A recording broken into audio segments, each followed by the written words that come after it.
Tromaville. It's me, Zack Beins, host of the Talkin Troma podcast. I'm so grateful that all of you could be here with me today on April Fools. And there is a graphic there, unless there's not. If you're listening, there's definitely no graphic, and please pay attention to the roads. Today, I was joined with one of the best people in all of Tromaville, in all of the world, Debbie Rochon.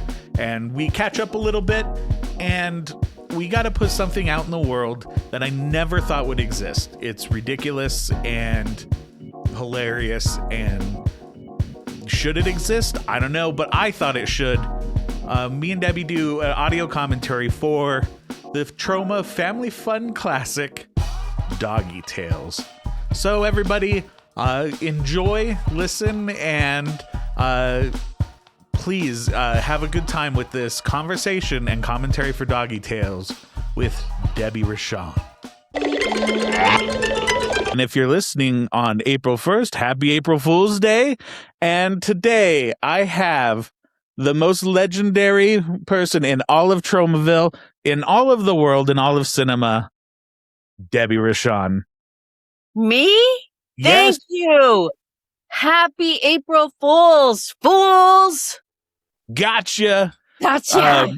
So I thought, instead of playing a joke on the audience where we promise them something fun and don't give them anything, I thought it would be great to do a commentary today for one of the most star-studded Troma movies of all time, Doggy Tales.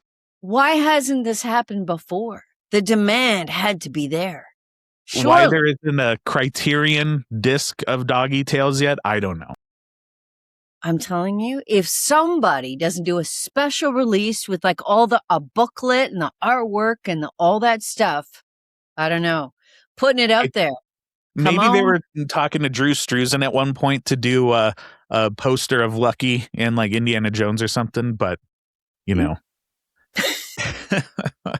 But before we hop into Doggy Tales, though, I want to catch up. It's been a while since I've seen you. Last time was when you were out here in Colorado for the Festival of Horror, where I was lucky enough to be able to present you with the Lifetime Achievement Award. Amazing. I'm still blown away. I'm still honored and blown away. So yeah, thank you. That was great. Amazing. It was the feels. I got all the feels. I really did. And it's an amazing piece too. It's amazing. Thank you again. You're welcome. Yeah, I was super honored just to, be there with you and hang out, and we had such a great time. And I can't say kind enough things about you because you're just so awesome. One thing I did want to ask you about, which was one of the current-ish projects that you did, was you made a guest appearance on my friend Chaz Kangus's hip-hop album, the Troma Project 50 Years of Real Fan Toxic Hip-Hop. Yes. Tell us a little bit about that, because it's so fun to hear you pop up on there. Okay, so who knew that I'd be doing so much music these days? Because Skin Flicks, a group from Wales. I just finished my part on that, and that will be like the 4th LP or disc that I've been on. And I did Chaz's rap album. I mean, who knew? Because let me tell you something, from the Slice Girls era, that was a disc, and everybody was actually singing on it. The, takeoff on the Spice Girls, the Slice Girls. And, who knew back then that I would come into this music world as a non-musical person and just put so many tracks down from the luxury of my own home. But I did do something for Chaz. It was a very small bit, based on an old sort of I think it was like an R&B song. And I just did it, sent it in. I said, do you want it another way? And he said, no, it's perfect. And I said, great, fantastic. And I can't wait to get my copy. Chaz, you need to send Debbie her copy.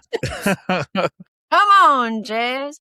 But no, it was like so much fun. And he did such a great job with it because we did it so long before the record came out, right? So, in other words, there was so much work put into it. And there was like all these people behind it, and like it was a big event. It was a really big event. People should get it. If you haven't gotten it already, I think you're going to love it. It's Tromaville all the way. So, any fans, this would definitely be a piece for the collection while it exists. And it's so cool that it is a physical album and not just a digital thing. Yeah, exactly. And that's hard. That's hard and not inexpensive. I was going to say cheap. You're never supposed to say the word cheap. That's what salespeople tell you. Never use the word cheap. Say inexpensive. It's not inexpensive to make this. Nor is it inexpensive to make this commentary track to Doggie Tails. It's true. Yeah. And also another cool thing is the 30th anniversary of Tromeo and Juliet, which is coming up. One of your first forays into the feature film world. Tell us, looking back on it now, how do you feel about Tromeo? Well, it's interesting because I always I loved it so much from the memories of making it, right? The memories were just so incredible and varied and different and reflective of the 90s and what was going on then and who was coming up and all of the artists that were involved and the actors that were involved. I mean, some of the actors in this are to this day just, it will blow your mind to see the movie. Like Valentine Mealy, he just, for whatever reason, like, you know how, and the meat guy, oh my goodness, our meat man, the meat bow, if you will, he is phenomenal. Like, holy cow, you want to talk about Jim Carrey or someone with the chops of comedy, physical comedy. This guy, you can't tell me that there's any difference as opposed to like one person made it because there was more talent and stuff. No, there was just maybe more opportunity or something, but he is just so good. So the performances, I think, are just out of this world. And I was very lucky on my part because I had been working with Lloyd and Troma for a few years at that point, not a long time, but since 92, and we shot it in 95. So I was working with them already.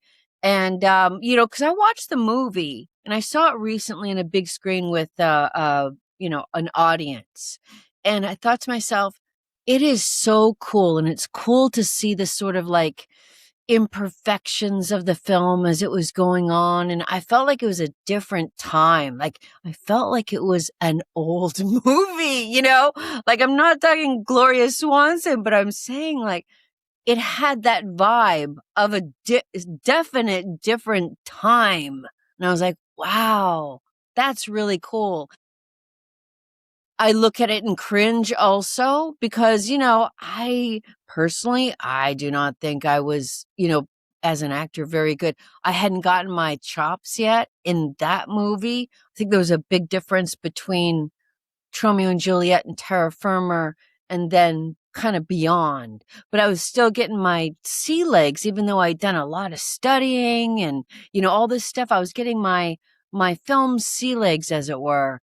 So there's certain things I think I hit on and certain things I missed. But overall, I think just the experience with everybody and the sheer talent involved, like I think the thing that surprised me most of all was not just the amount of like rehearsals that we did, but the departments, each department had so many people in it. And it was just kind of eye-opening because a lot of the indie films, especially then, it was really the DIY punk scene where everything was on the fly and just a couple people here and a couple people there, creating something. But there was actually a lot of people on that set. I was lucky enough to see an early cut of Power Positive Murder. Yeah. And I would love to hear you talk about your character. I feel like it's a very different character that we've seen you play, especially from your characters in Troma films, and they give you a lot to chew on as this character. It's definitely one of the most fleshed out things I've seen you play in a Lloyd film, for sure. Yes, I think the whole film is like wildly fleshed out in a lot of ways. Yeah, so the character Mrs. Scarlet misses because the late Joe Flyshaker, who you don't see in the movie, but there's a painting of him on the wall. He was her husband and willed her the, Scarlet's chalet. But in the movie, it's called Charlotte because that's Tromaville. And so, she's a character, a real cross between a Gloria Swanson and something Troma. Like, I'm trying to think of the right balance. Like, if Gloria Swanson, because this is its own thing, right? I mean, it's not actually this. It's its own individual thing. But if you put Gloria Swanson with John Waters, perhaps something like this would have in the past come to be.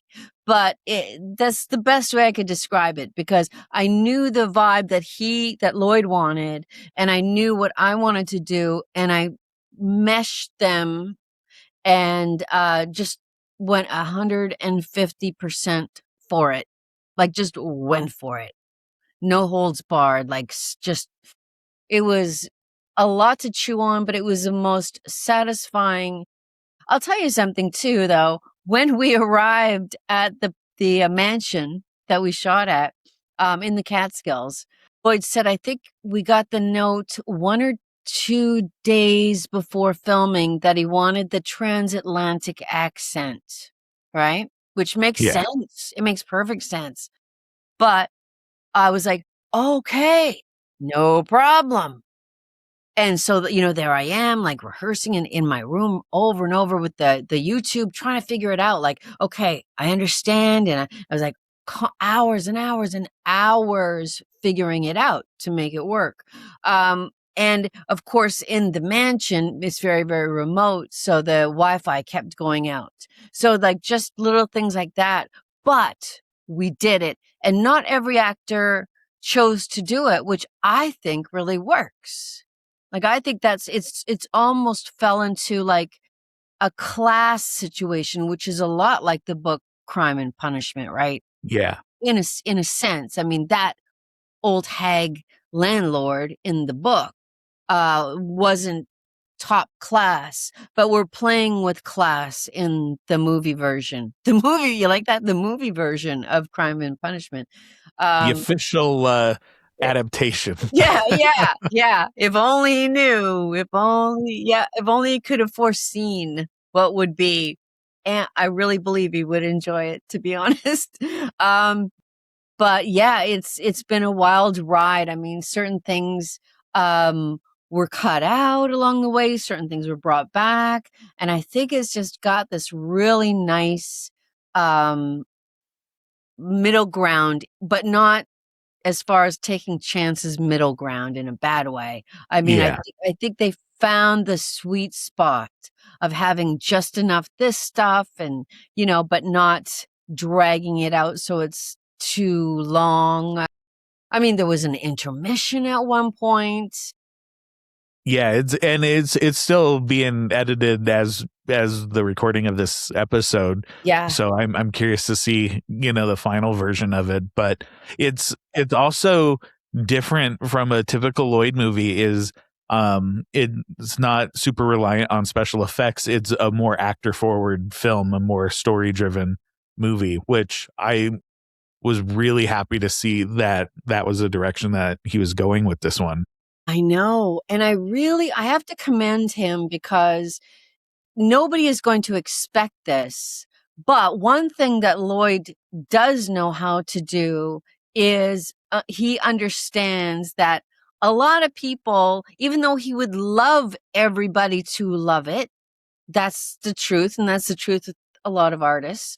But the truth is, I mean, if you've done something and you have people who care for it, love it, obsess over it, hate it, all the extremes, and you're going to have that in Tromaville.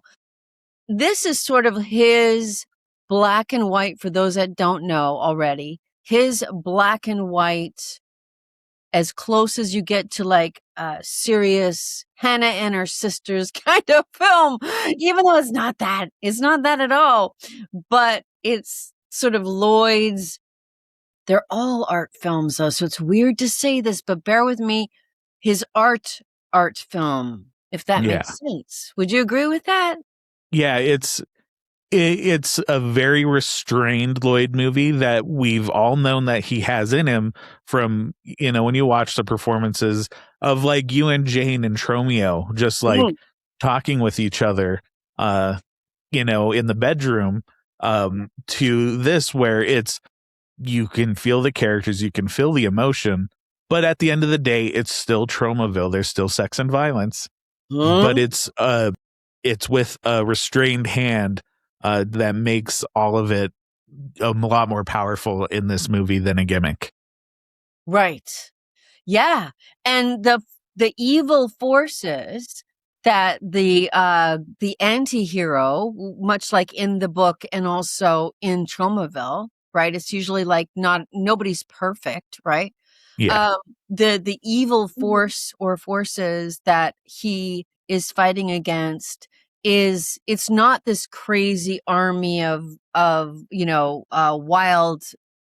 bikers or something that would be normal in Tromaville.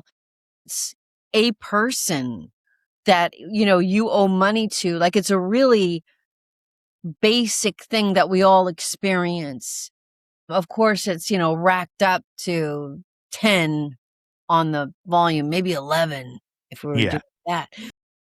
At the same time, it's really, all of the elements are so different, right? Just, like, I feel like the fans have seen these elements in his other movies, but, they're often, mixed in with a ton of gore and a ton of sex and violence. And this is in there, but it's really story driven and character driven, and talking to Lloyd, like, he's a lover of old cinema. So you could see that come through on this. I'm so happy that he got to do it.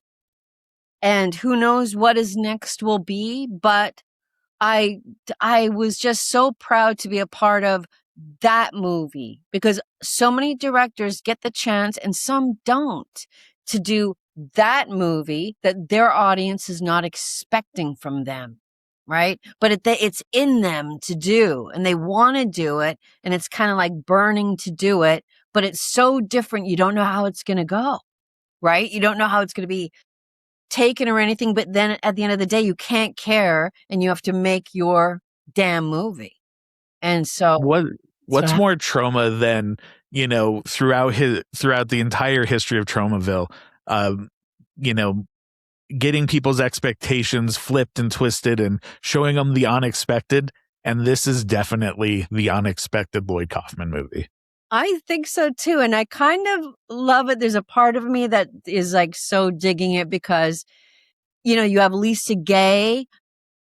Well, it's just a painting of Joe Flyshaker, but he's represented there. And unfortunately, we don't have him with us anymore. But in Lloyd and other Troma stars like Bill Whedon, and nobody, as a matter of fact, they're trying to play even older than what they are in real life. Nobody's like faking it backwards. Everybody's like themselves or forward. And I almost feel like this is the this, I don't know how to say it really, but the Troma movie that shows the Troma people in their senior years. Does that make any sense? does. Well, and there's always been a theme in Lloyd's movies about aging, Yeah. like with the Toxic Avengers 2 and 3, TOXIE aging, Uh-huh. and people letting themselves age gracefully, you know, with the plastic surgery stuff or eating organic foods, stuff like that. So seeing Yeah. everybody that we've all watched progress throughout the years, you playing themselves but maybe older, is it's also just unexpected. It is. And when Lloyd first asked me about doing this, ironically, okay, here to me, this is a new thing. He's got a process that he does, and that's part of his process, even if he already knows and he's already made up his mind. He, until this movie, would always say, okay, yeah, I'm doing a new movie and I'd like you to do this if you can. Just send in a video. It's like just it's the process. Like, you know how everybody has one. Like you're sending in a Yeah. video, like an audition video, if you will, but it's really just to like have it on file. Like it wasn't the beginning or end because he knows what you could do and what you can't do or whatever. This was the only film he never asked me to. And when he asked me about this movie, he said, I really want you to play this, Debbie. I really do. I just want to ask you, do you mind playing like a really, an old hag type of woman? And I said, Lloyd, I am an old hag. Don't worry about it. This is good. You won't even have to use special effects makeup on me. And the truth is, we didn't use any special effects makeup. We did some really cool, like old school glamour, makeup Yes. in that regard. But we had no aging makeup. It's just like balls to the wall. These are the Tromaville actors now. Yeah. That's us now. It's Lisa Gay. It's Lloyd Kaufman. It's like whomever you see is Bill Whedon in the nude again. Because he Speaking of has balls to the to. wall. Because he has to. Yeah, literally, he has his balls to a certain type of wall. But it's it's phenomenal. I really hope people dig it. I think they will. I think they're going to surprise maybe themselves, but certainly Lloyd. I think it's going to resonate with people. I think Because so too. yeah, it's not a bunch of 50, 60, 70, 80-year-old people trying to do comedy of 20s and 30s. It's people saying, if we're It's a all, grown-up trauma movie. yeah, that's in a nutshell. That's what I've been trying to think of that phrase. Hello, it's a grown-up trauma movie. Well, and it's also cool that you worked on this movie, but 30 years before you did Tromeo and Juliet. Huh? What would you say like the differences from Power Positive Murder are as opposed to Tromeo? Like what stuff was different and what stuff, is a through line on there that stayed kind of the same? Yeah. So the through line is Lloyd trusting you to create and come up with a memorable character, meaning it really is on you to shine, to show up with a fully developed character, because he's not going to make that for you. He's not one of those directors that sort of like, takes actors' hands. He encourages, he has stuff to say, but I mean, if you shine or do not shine in a movie, that's completely on you in one of his movies. It's what work you have done and brought with you and do when you're there. That's always been the same. That's never changed since Tromeo to today. And respect for departments, meaning that you need them. It doesn't matter all this, the post stuff, the AI stuff, all of this other stuff has no effect on him. It's like you need your art department, you need special effects, you need, 5, 6, 7 departments, even if it's whittled down to at this point, like 1 or 2 people in them. And sometimes there's 5 or 6. in them. But you need to have like an art department. I love that about him because I don't see that enough in indie films where people take the time to really dress a room to the character. Okay, you've rented the place, you've got the actors, you've spent all of this money, but you're just shooting in a room how it is, not how it's going to reflect the character. It sounds so basic and obvious, but you'd be surprised, you know? And so the amount of work that went into that was incredible. And also the amount of work the DP put out, and the whole film crew, it being black and white. The rain. Lloyd at one point wanted every single scene in the movie to be raining. Every one. But at some point it was like, well, we can do the, most dramatic ones with the, storms and rain and all that. But it became like, even the building itself, that the roof is so old, it would leak. So when you would have all of the waterworks coming off of the roof, it would be, start to come through in the house that we rented. So no, you couldn't do that. So there was sacrifices made, as there always is, there are always sacrifices. But I mean, going back to Tromeo and Juliet, I just remember I think the biggest thing the two films had in common, the through line, I would say, the actors being that good, all of the actors. And I love all of the characters in Power of Positive Murder. And I love all of the characters, seriously, in Tromeo and Juliet. I just do. I think everybody is there. They showed up. They're present. They're giving it all. They're leaving nothing on the table. And they're just, shining. And, and that was a beautiful James Gunn, Lloyd Kaufman collab, because it kind of like brought him at that point. Everybody was, when I say everybody, I don't mean the fans. I mean, the critics, which prior to the internet, it was all what was going on in the newspapers and magazines. And they were all like, oh yeah, more of the same Troma stuff over there, silly. But no, all of a sudden, boom, reset. Tromeo and Juliet resetted Troma. It did. And then it went on, and then I wouldn't say that this is a reset. This is more just a self-acknowledgement, but having fun with it. Like we were talking about, the age thing. I don't know. That's what I think. Both I'm really proud of. And what bookends? Oh my God. Yeah. Bookends. Incredible. Just seeing you in that, it was just super cool to see, and just like kind of knowing your journey through Tromaville and seeing it just feels like a feather in everybody's cap. It's so cool. Yeah, I would agree. I would really agree. 100%. And it seems like also, which is cool, a lot of his movies that you're in are finally starting to get their flowers, like Terra Firma.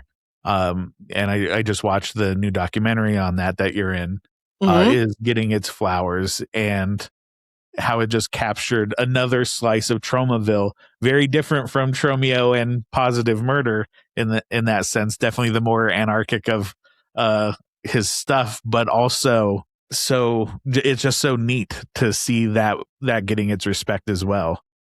I love that so much, because for a really long time, and now Power's putting that to the test, I have to be honest, but Terra Firma was my favorite Troma movie.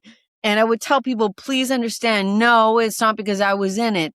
Just pound for pound, second for second worth of comedy. It's just like endless. Like it's just eye candy of jokes and gags and lots of story and lots of everything. And it just kind of captured that whole 90s punk aesthetic and vibe. And it had the real people in it, like not just people from the Lunatics and the Toilet Boys. It had, real people. The like East Village Underground artists were all had roles in it. So it was so authentic and it was epic in scope. There was just cast of thousands. I mean, really, you had some people that were within a year or two were also in a John Waters movie. And so it was just this 90s thing. And behind the scenes were just as insane. And yet somehow it did not stifle this whatsoever. If anything, it sort of gave it another sort of level of sheen, if you will. Yeah, Right? So it's exactly. one of the few times where total anarchy behind the scenes fed into and flavored and gave to the project, I found. So, I love movies like Terra Firma, where it is a time capsule of not only a time, but it's a time capsule of trauma at that time. And it's a time capsule of New York City at that time with the actual people who all were doing that stuff anyways. But it's mhm. all captured on film. Like Troma has Vegas in Space, which is a time capsule of the drag scene in San Francisco of that time. Yeah. Terra Firma is the underground weirdo scene of New York City at that time. And it's just so cool to see. And that's something I didn't realize until watching the newer documentary is how many of the people were just walking in from doing this all the time and essentially playing a lot of themselves on camera, which is just neat to see.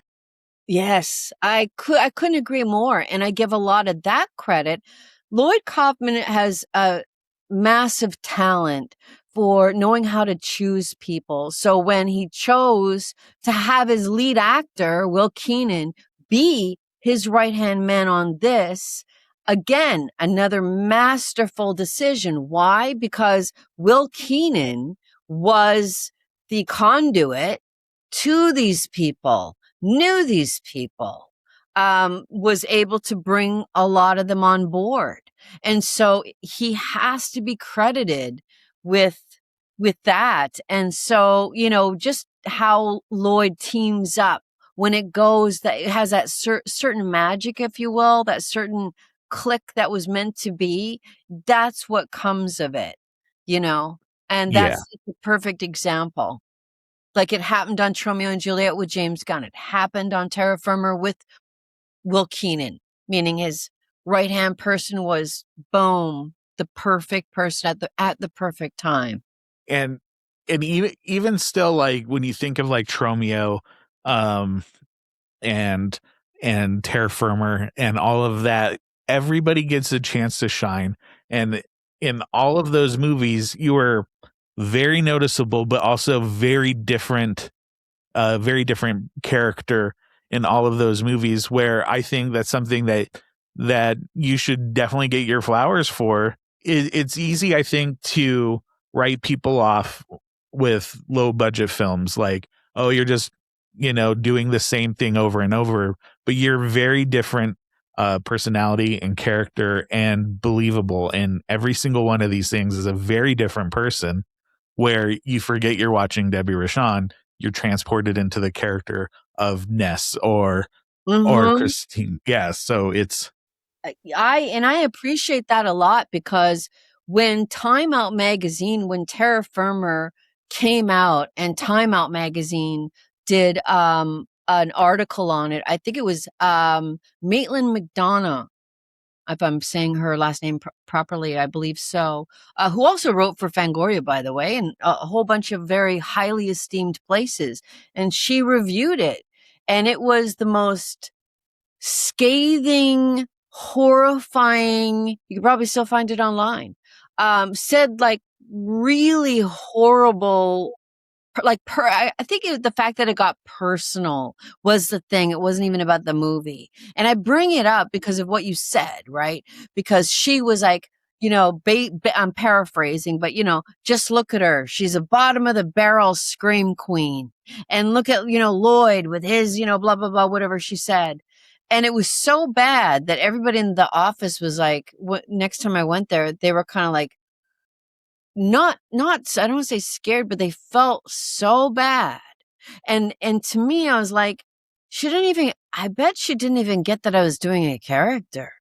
Like, I really feel like the way that she wrote about it. And that's why I bring it up to you. Like, thank God there's people today, all those years later, when there's other things to sort of compare it to, can understand that it is, in fact, a character.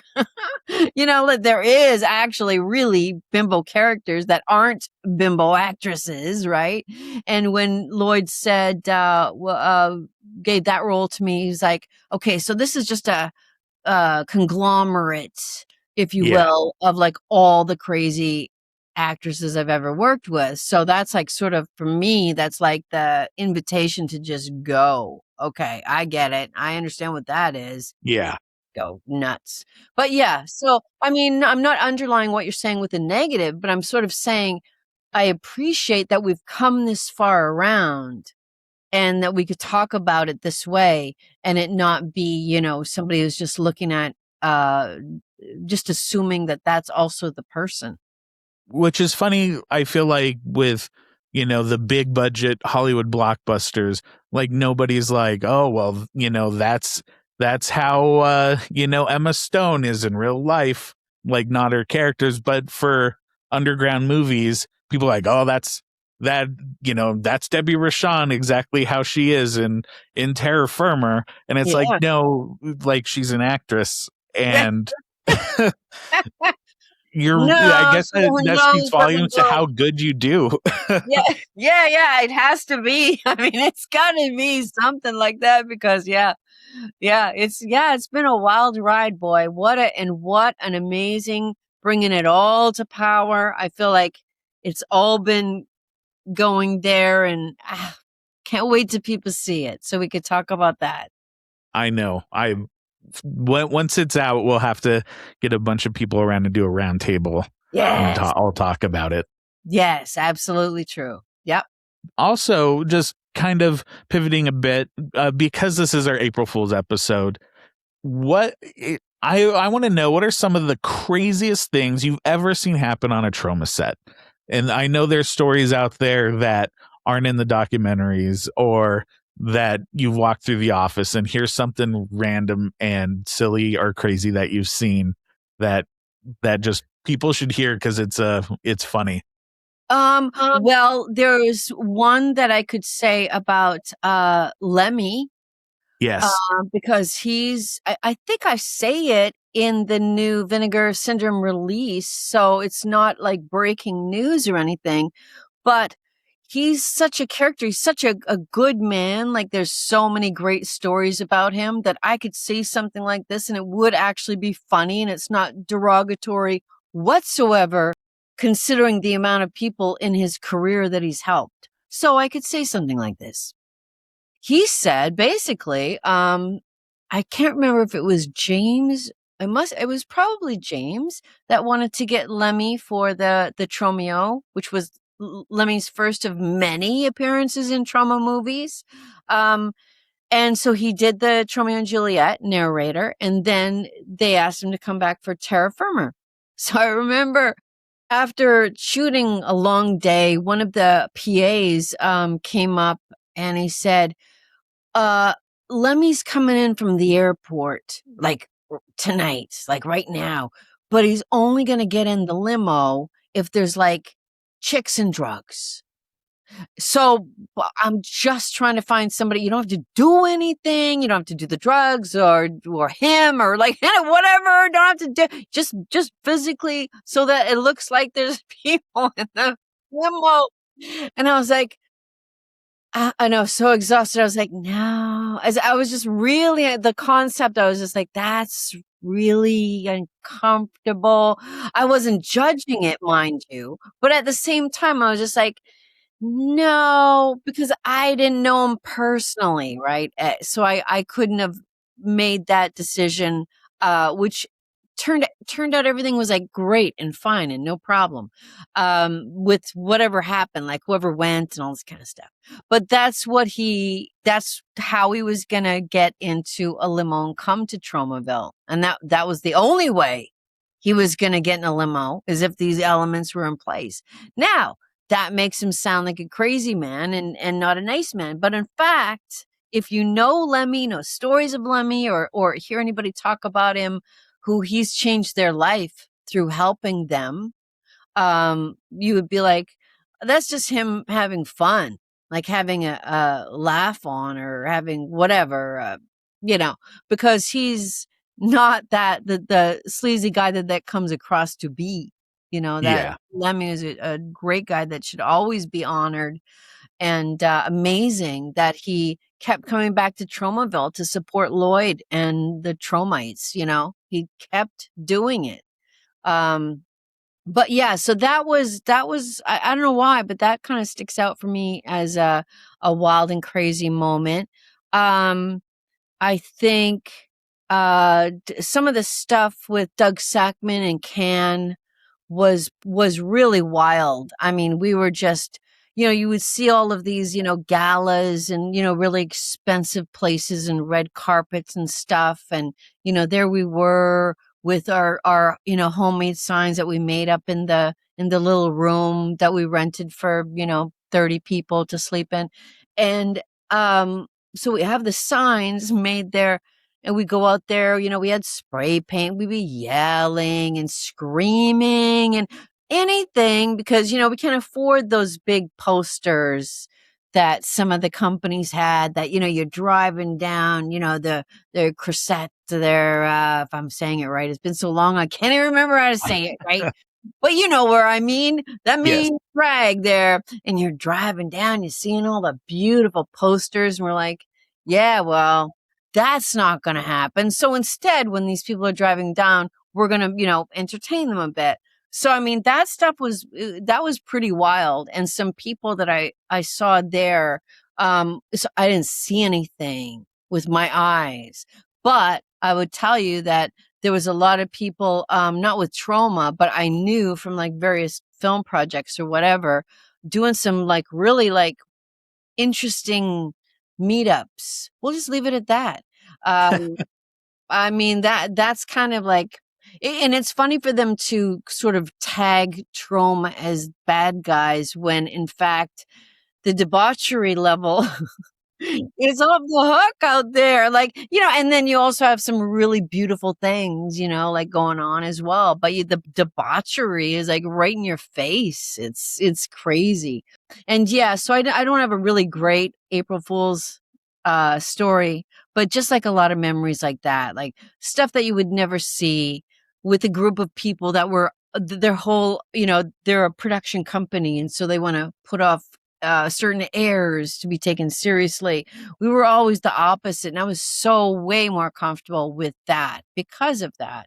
Not because you don't have to try or work hard, but because that was sort of where I came out of, the true underground punk thing and, everything from being a homeless teen, all that stuff. So it seemed like a natural struggle, if you will. I was more relating to the underdog by far, and still creating art than, I was more comfortable. Let me just put it this way.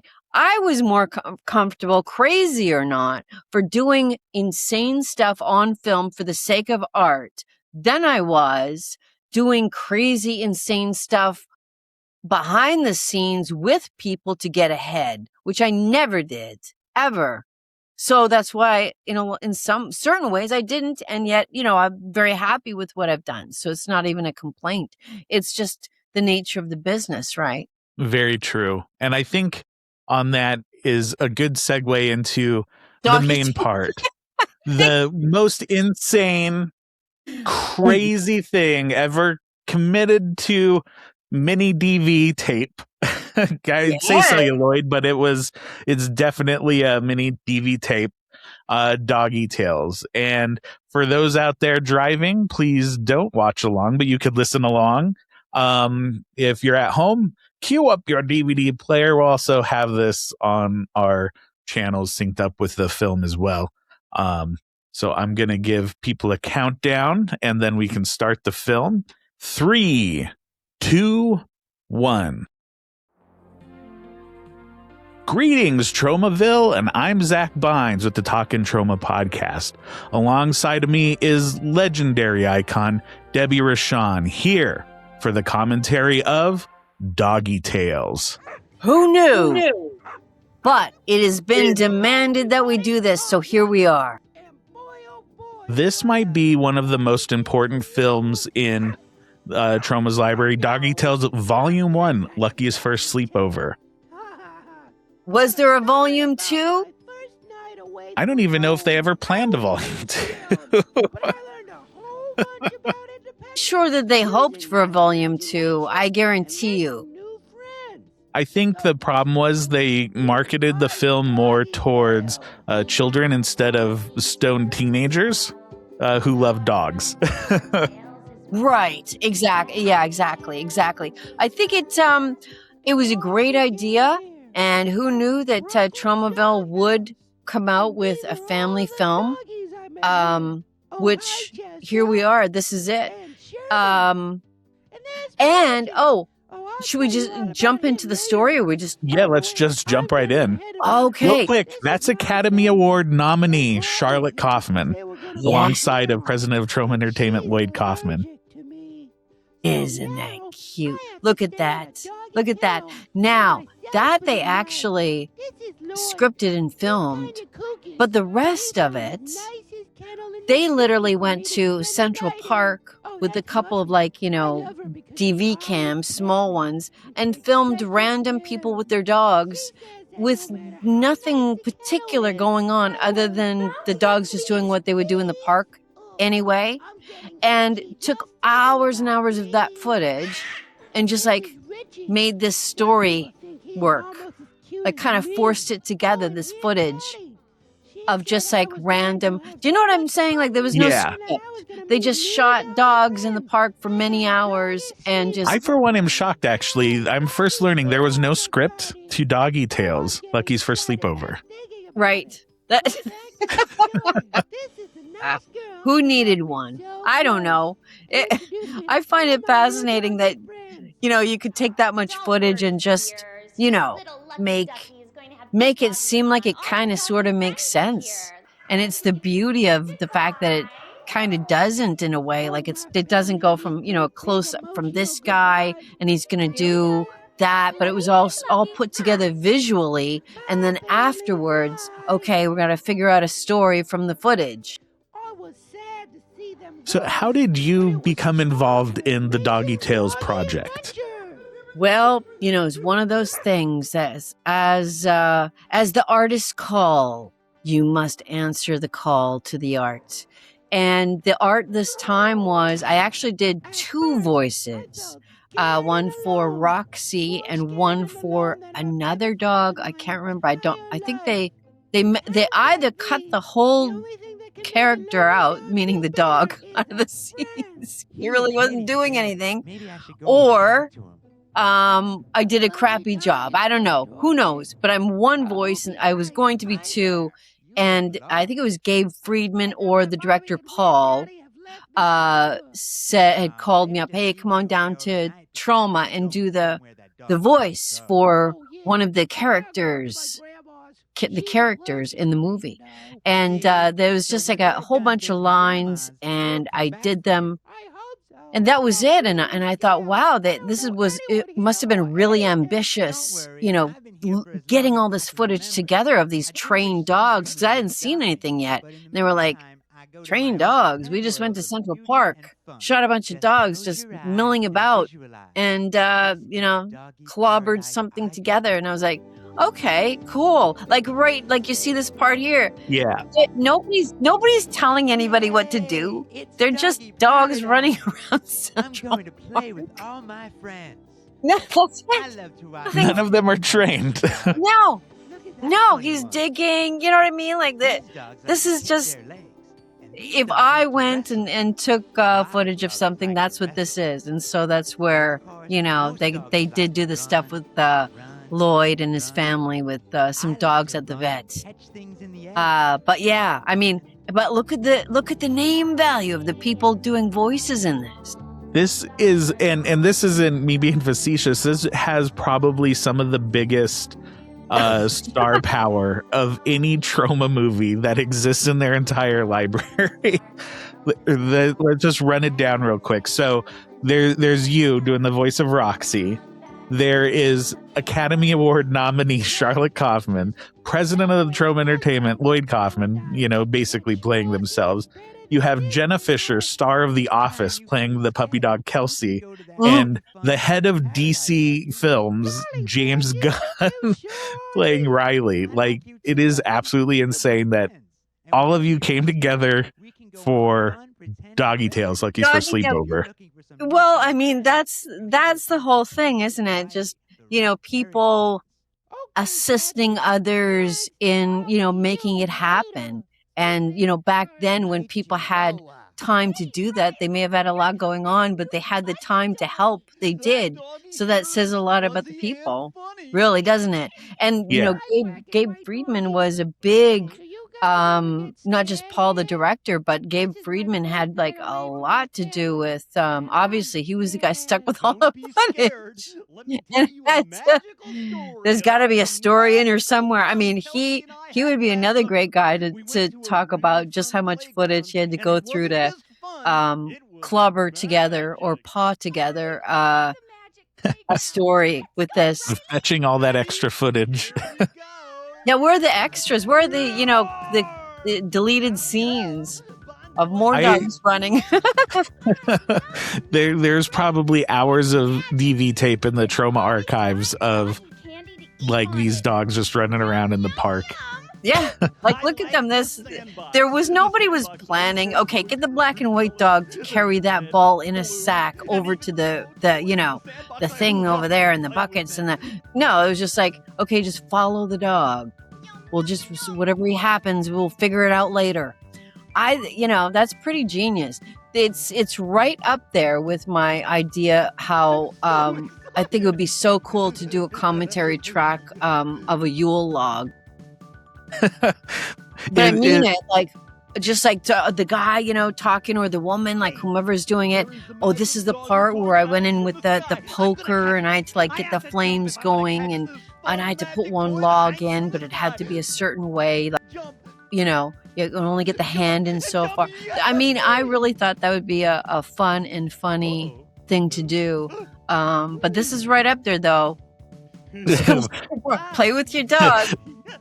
I don't think there's many audio commentaries out there with renowned actresses over almost a home video of dogs.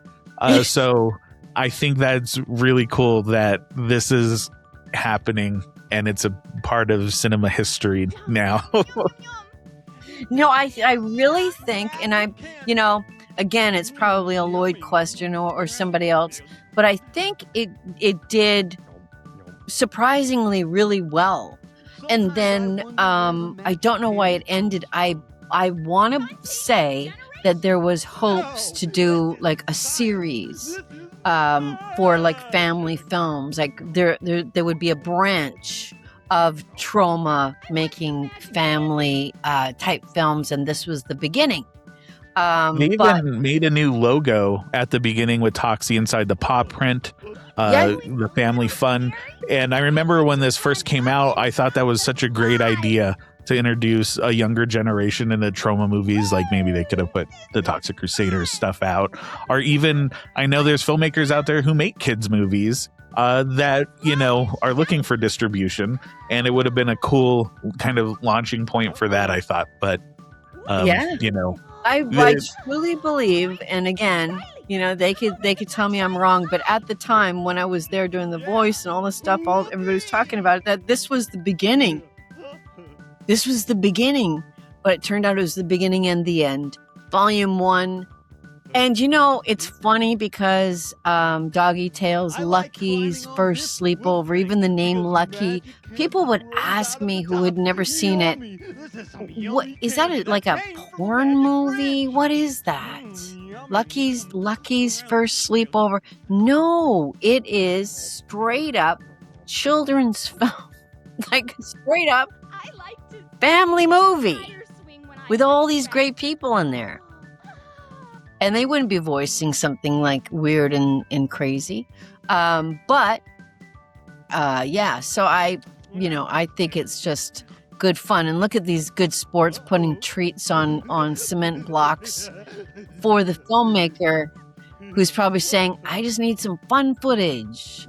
I'm gonna go chase a dog around with some, it looks like green Tootsie Rolls.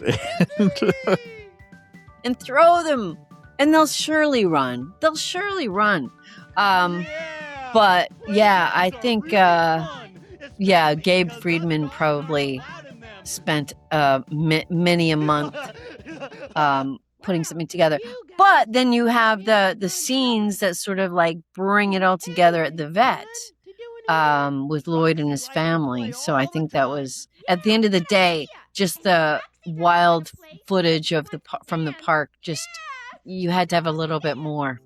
Who knew? You need more pound for your pups in this movie. But I will say, how about this? Here's a question for you, because I don't actually know the answer.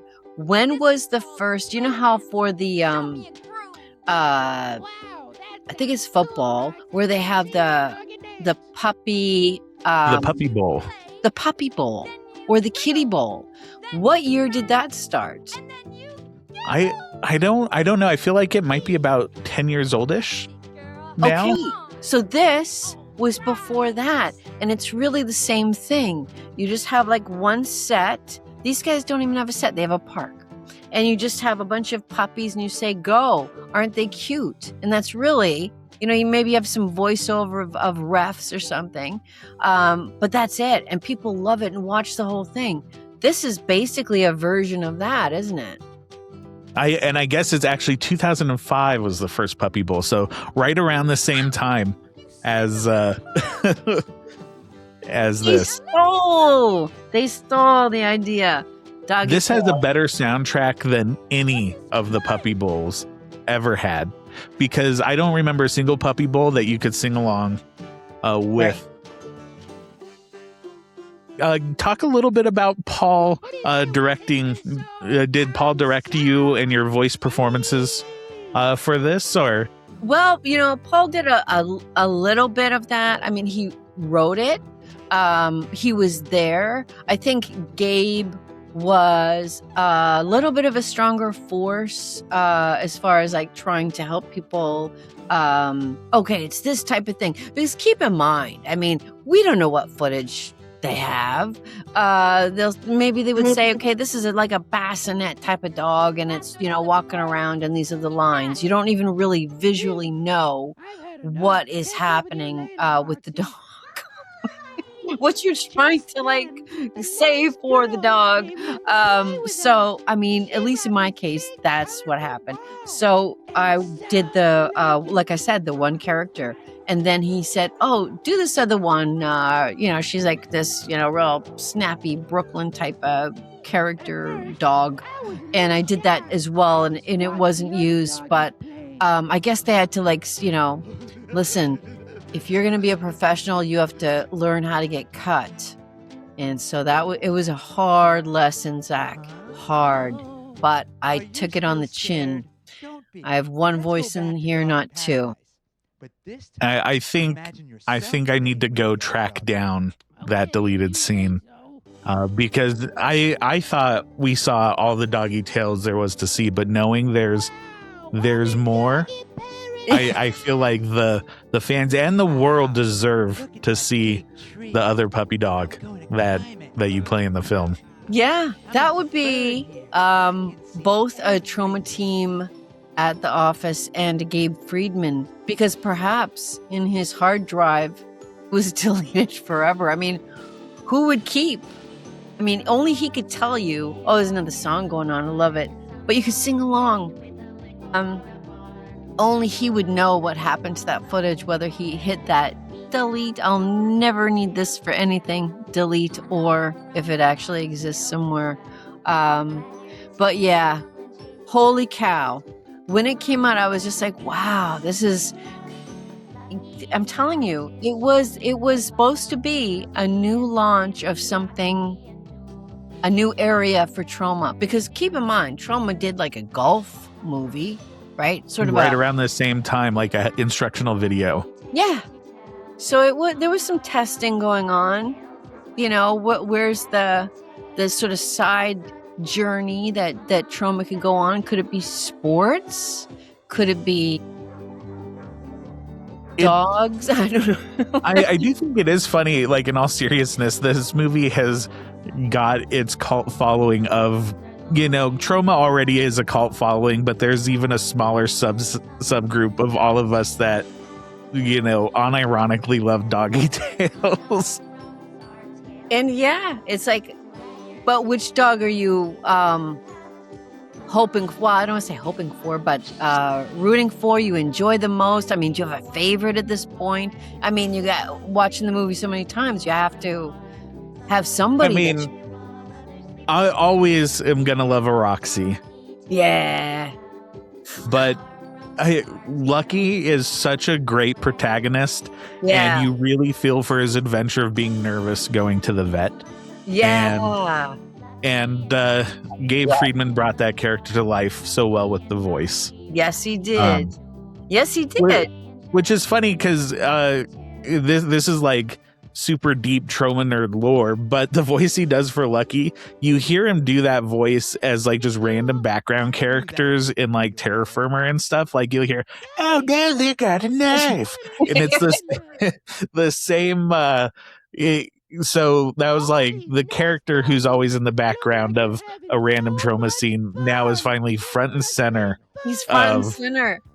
He's like it's almost like a South Park type of character, if you will, like the vocal stylings of Gabe Friedman as Lucky, and the plethora of characters throughout the Troma movies that he edited.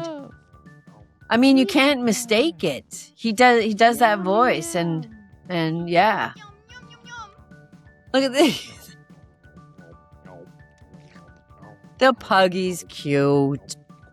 And then also another editor from Troma, he did the voice of Patches in this, but Sean McGrath, and he also edited Terra Firma and Citizen Toxie as well.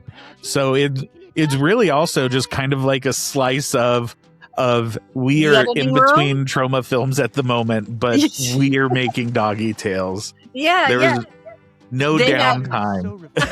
They had they had a bunch of footage, and they were commissioned to, between them and Paul, they were commissioned to make a movie. But I do think Paul had a really good idea to do something like this, you know, for the kids, so that there'd be like another avenue of like Troma movies for people who had like the Troma fans who were starting to have kids. Surely they needed something besides, you know, even the Crusaders, like something that was completely non-violent for like little kids. And this was it. Well, my kids were like 2 and 3. We would watch Doggy Tails together, and they would love to sing the songs. And I have video of them watching it and barking at the dogs on the screen. When they're super little. I was just super happy that I could share something like this with them, and always hoping to be more. And another one of the ahead of the times type of thing. I feel like something like this would make a ton of money on YouTube, and you could do like a weekly Doggy Tails series, and people would be all about it now. But back when this came out, you know, Troma being ahead of its time and way ahead of the buck. So. Yeah, exactly. I agree. And I'm so glad that it exists, because it's one of those, this is going to sound really weird, but it's kind of like the story of a junkie movie, where it's all actual footage and then maybe a couple of scenes that were scripted to bring it together, but it's really a documentary. It's not a narrative film, but it's kind of presented like a narrative film. Think about this. Follow me. Stay with me. I'm with you. Story of a junkie, Doggy Tails, Lucky's first sleepover, have that in common. Maybe Lucky is Gringo's dog. from Right. another from another life. And I don't know, but there should be, if there's not, a mural of Lucky painted on a wall in the East Village. Yeah. Like right beside Joe Strummer. Yeah, Right? icons. Know your Icon. rights. Joe Strummer, know your rights. Lucky, shake, shake, shake. You gotta shake it, shake it, shake it. Shake it, shake it. Yeah. I would absolutely love that. And just that little face part. Exactly. Mm. Yep. How much were you paid to do the voice of Roxy on this? I was? Was I? The typical Troma pay. You can grab one of the Shaker DVDs by the door. Hey, I demanded the non-Shaker DVDs. I can't remember. It's possible that I was. So I don't want to definitely say that I wasn't. But yeah, I mean, they were so good. I lived extremely close to the Hell's Kitchen compound. And I mean, they're so good at just giving me stuff to take to conventions and stuff like that. That coming in for a day to have some fun, it didn't really seem like, anybody was taking advantage of anybody because, like I said, I mean, there was all kinds of stuff that they would everything was physical media, right? So they had just lots of it. And they would say, oh, take some, oversized posters. I mean, my goodness, I still have some here. And, stuff that people really don't buy anymore, like the oversized posters, because it's like you have to have 5 walls to fit them. They're so big. Yeah. But yeah, I mean, I think it was more like that for something like this. I mean, I want to say Terra Firma was a solid $150. So this would probably easily be double the budget. Yeah, that's what I'm saying. That's what I'm saying. This is probably 1,000. I mean, nothing less than scale for Doggy Tales. Right. Well, full union. There was a union person on the set, with the dogs. The Humane Society also hanging out there was intense. Well, it was really intense. But you know what? There couldn't be more humane because, I think everybody making this movie were just such dog lovers. They were like, it's all good footage. How do we cut anything? Yeah, Gabe is rolling his eyes right now. But it's, look there's some story happening. You had to look. This is the story part, right? Where he gets a little, bath and feels good. But who can't relate to being chained up into a metal sink in Hell's Kitchen and getting sprayed down by a strange person with a hose? You had a very similar situation in Shakespeare Shitstorm. Nice. Oh, that segue. Beautiful. Yes, I did. Wasn't chained. But, when I played a sidekick to Lloyd Kaufman in Shakespeare Shitstorm and Senator Sebastian. So we had, at the beginning of the movie, when the whales defecate all over and the shite comes down on us, and we, everybody sort of gets their close-up being, doused in shite. And so Lloyd, for whatever reason that I still say is sort of like one of those sub things, like, a submissive would like. Because I can't think of any other reason a person would want to do this unless he wanted to set an example. So maybe it's a combination of both of those. I said, are we going to go first, in the middle, or last? And he says, we're going dead last. And I'm like, oh, Lord. And the reason I said, oh, Lord, is because it was the same shit being dumped on everybody. It was cleaned up off the floor because there was a lot of it, right? sort of like scooped up, however they scooped it up, put it back in the buckets, and dumped the same shit. So now we're talking how many times into it. Floor, like person, floor, shoes, the whole bit.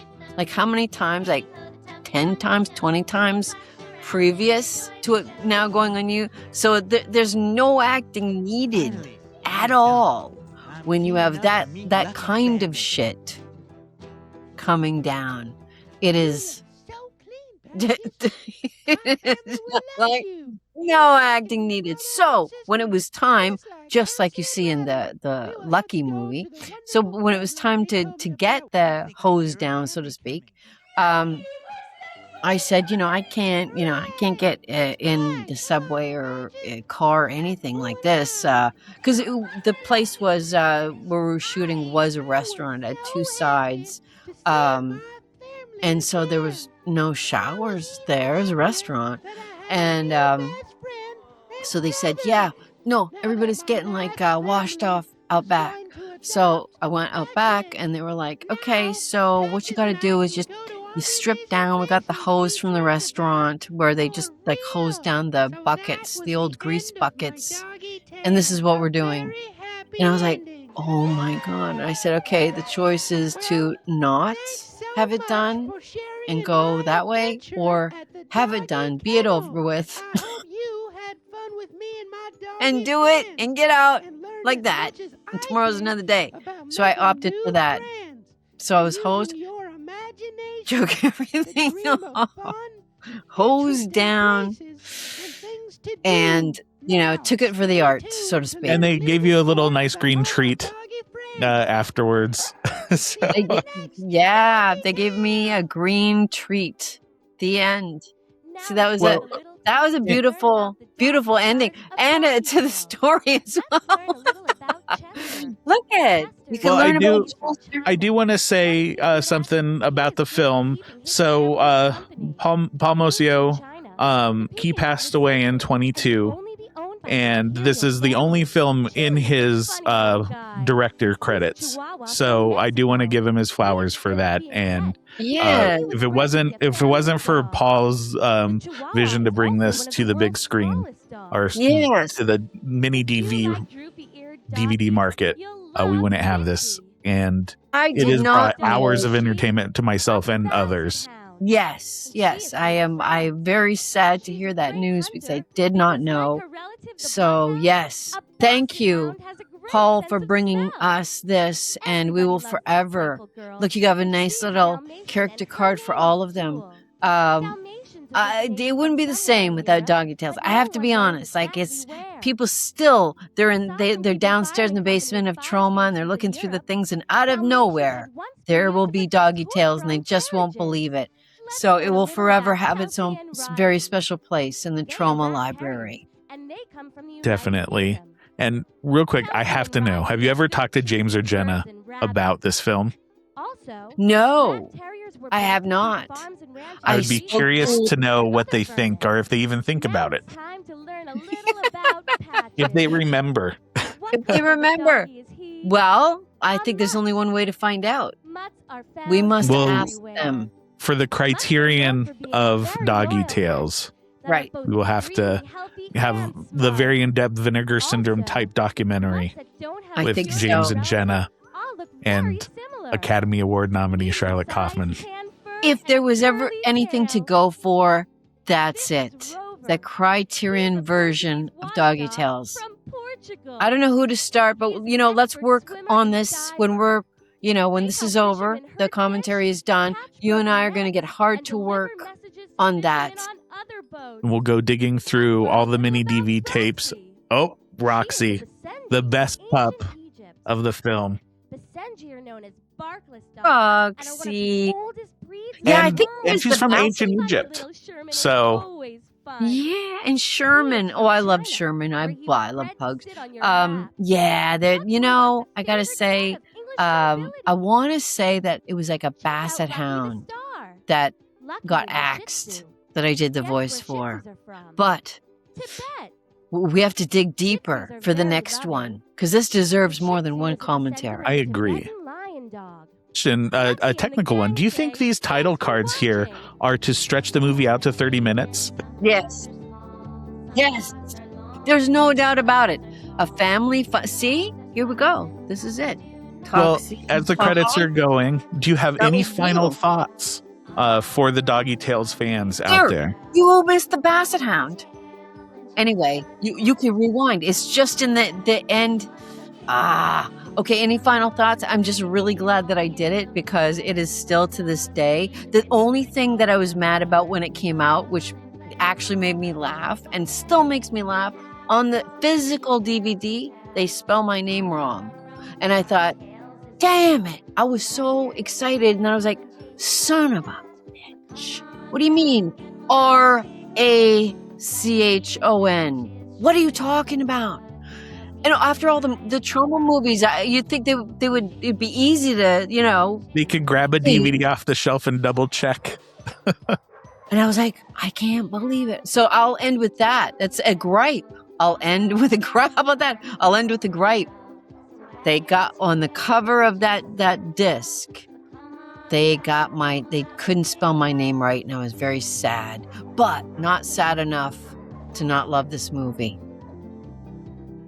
Well, thank you so much, Debbie Rochon, and everybody else out there. I stay said traumatized. There you go.